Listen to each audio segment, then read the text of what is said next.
ہے تو تمہاری خاطر بنائی ہے، آسمان بنائے ہیں تو تمہارے لیے بنائے ہیں، کائنات بنائی ہے تو تمہارے لیے بنائی ہے۔ اسی کو تو میرے امام کہتے ہیں، زمین و سما تمہارے لیے، مکین و مکان تمہارے لیے، چنی و چنا تمہارے لیے، بنے دو جہاں تمہارے لیے، دہن میں زبان تمہارے لیے، بدن میں جان، بدن میں جان، بدن میں جان، ہمارے یہاں تمہارے لیے، انہیں بھی وہاں تمہارے لیے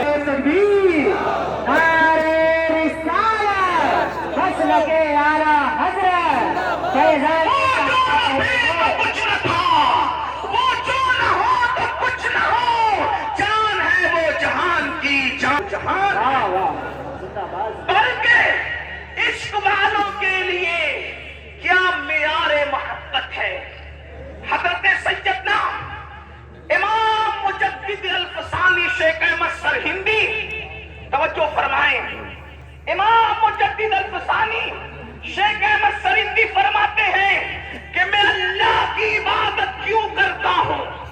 توجہ، مکتوبات میں فرماتے ہیں میں اللہ کی عبادت، کون کہہ رہا ہے؟ مجدد الفسانی، سلطان الموحدین سید الموحدین فی الہند، جس نے اکبر اور جہانگیر کے فتنے کو دھول چٹایا، وہ مجدد الفسانی فرماتے ہیں میں اللہ کی عبادت کیوں کرتا ہوں، تو فرماتے ہیں او رب محمد است، وہ میرے محمد کا رب ہے، اس لیے میں اس کی عبادت کرتا ہوں۔ اب پتہ چلا محبت کے معیار جو قائم کیے جا رہے، کیوں قائم کیے جا رہے؟ محمد کی محبت دین حق کی شرط اول ہے، اسی میں ہو اگر خامی تو سب کچھ نامکمل ہے۔ اب کیا پتہ چلا؟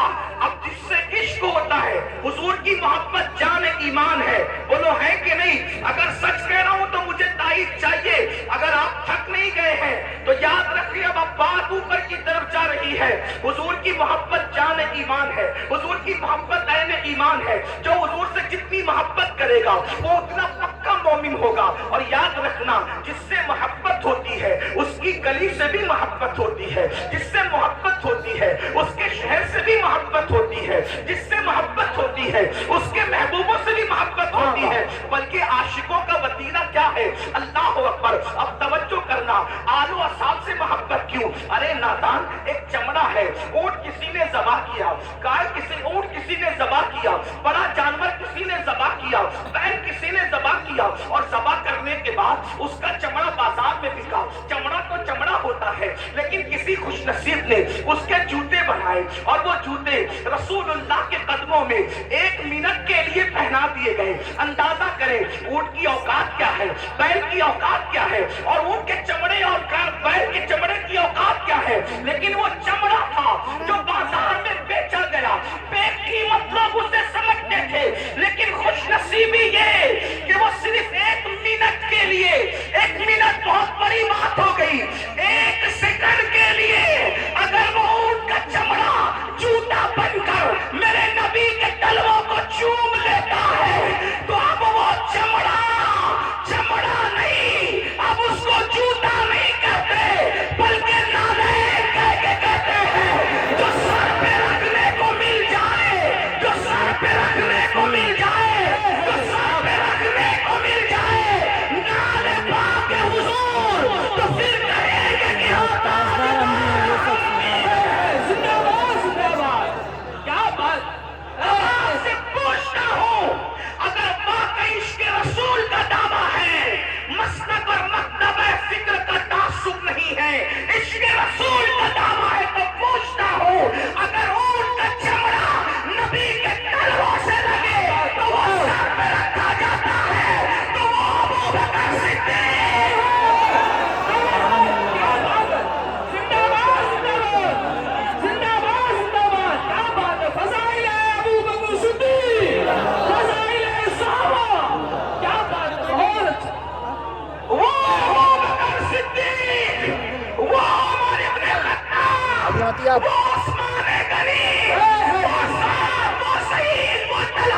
طریقہ زندہ باد.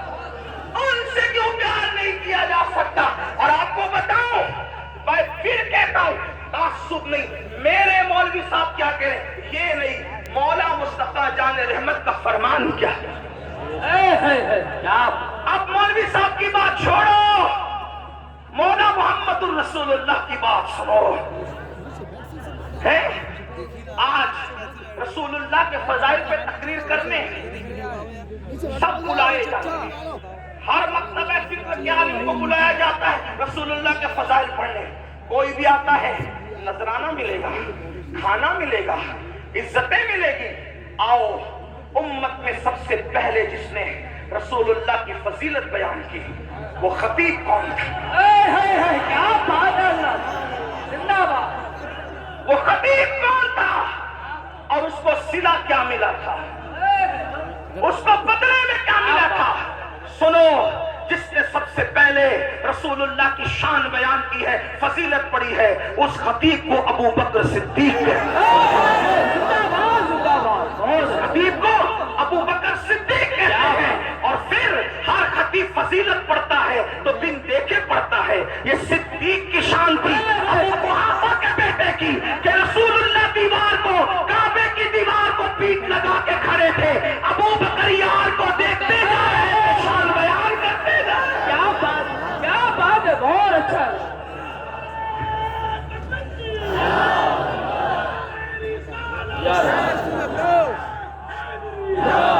حضور کی شان بیان کرتے جا رہے تھے. مکے کے گنڈوں کو ابو بکر کا یہ بیان پسند نہ آیا. توجہ، مکے کے گنڈوں کو ابو بکر کا بیان پسند نہ آیا، غصے میں آئے اور چاروں طرف سے صدیق اکبر کو گھیر لیا.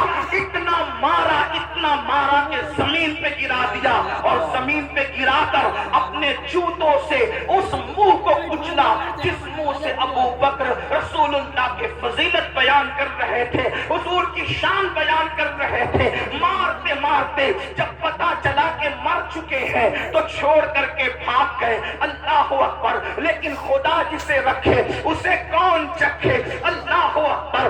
ابو بکر کو کوئی ختم کرنا چاہے یہ کیسے ہو سکتا ہے؟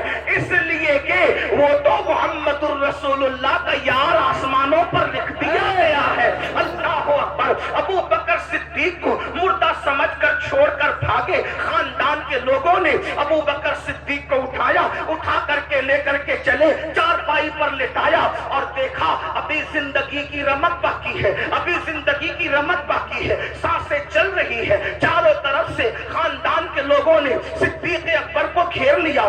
اس کو ہوش آئے تو پوچھے کہ کرنا کیا ہے، اور اگر مر جائے تو پھر ہم ان سے جنگ کریں گے جس نے ہمارے آدمی کو مارا ہے.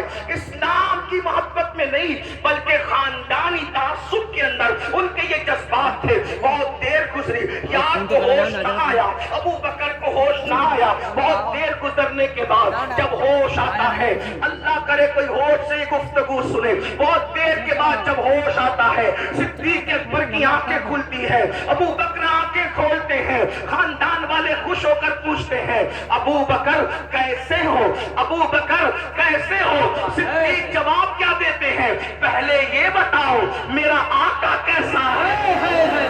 کیا پہلے یہ بتاؤ میرا آقا کیسا ہے. واللہ اگر وہ سلامت ہے تو میرا سب کچھ سلامت ہے. خاندان والے ناراض ہو کر کے اٹھ کر کے چلے گئے. ہمیں اس کی جان کی پڑی ہے، اسے کسی اور کی جان کی پڑی ہے. ناراض ہو کے چلے گئے. کہتے ہیں ماں ماں ہوتی ہے، ماں ماں ہوتی ہے. ماں نے سر سہلا کر کہا میرے لال تھوڑا سا دودھ تو پی لے. صدیق نے کہا اللہ کی عزت کی قسم جب تک آمنہ کے لال کو نہ دیکھوں گا نہ کھا سکتا ہوں نہ پی سکتا ہوں. پہلے مجھے میرے آقا سے ملاؤ. یہ